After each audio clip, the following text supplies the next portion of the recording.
There is a silent pain many women carry, especially African Christian women.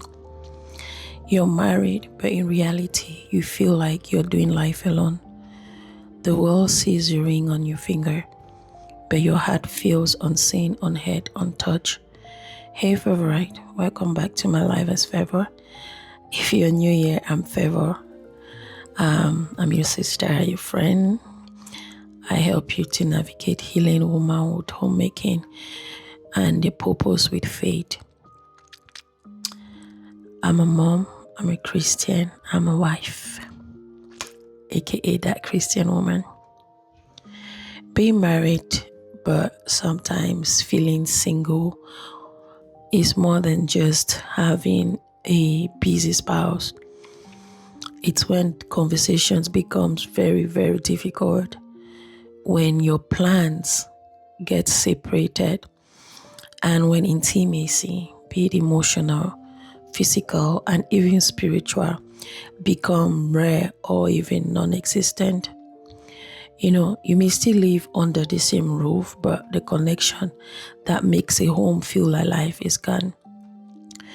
This topic has been in my heart for a long time to share, but I'm glad I'm finally doing this because I saw a post on Facebook, and when I went through the comment section, the comments really ached me, and it went again to prove that a lot of African women are married but single.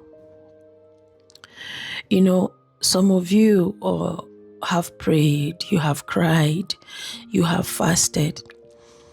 Some have buried themselves in work, the kids, church activities, or anything just to avoid the pain and the ache in your heart.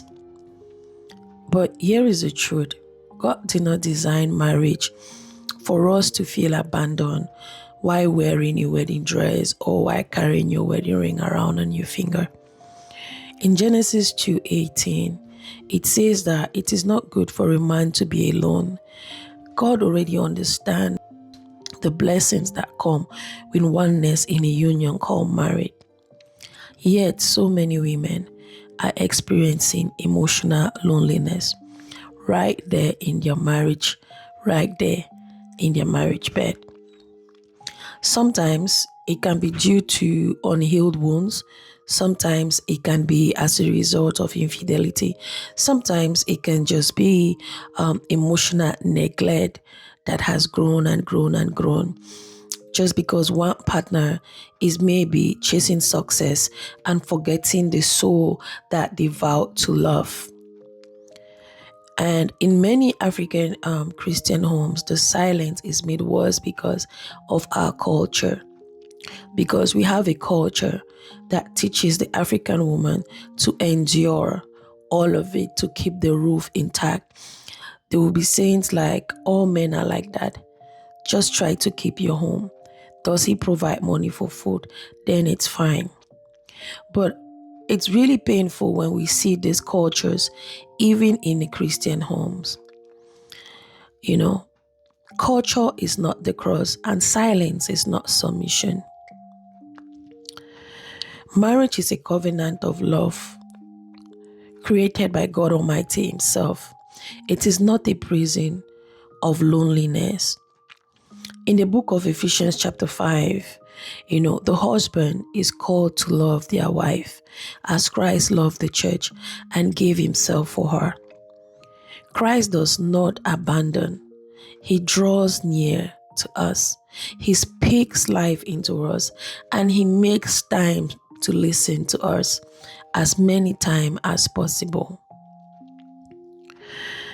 I saw this comment from a lady under that post where she said she does no longer care about the man because she's tired, but she has just made her peace to stay there for her children. She said when she cooks, she eats alone with her kids. She cleans for her kids, cooks for her kids, play with her kids. She has created her own happiness. It's her kids. She doesn't cook for her husband. She doesn't clean for her husband. Though this may seem the right thing for her to do, but believe you me, dear Christian woman, this is a very wrong and dangerous part. Because you are not healing and you're building a future of the same pain, the same trauma in your children. Try to get help. Try to talk about it.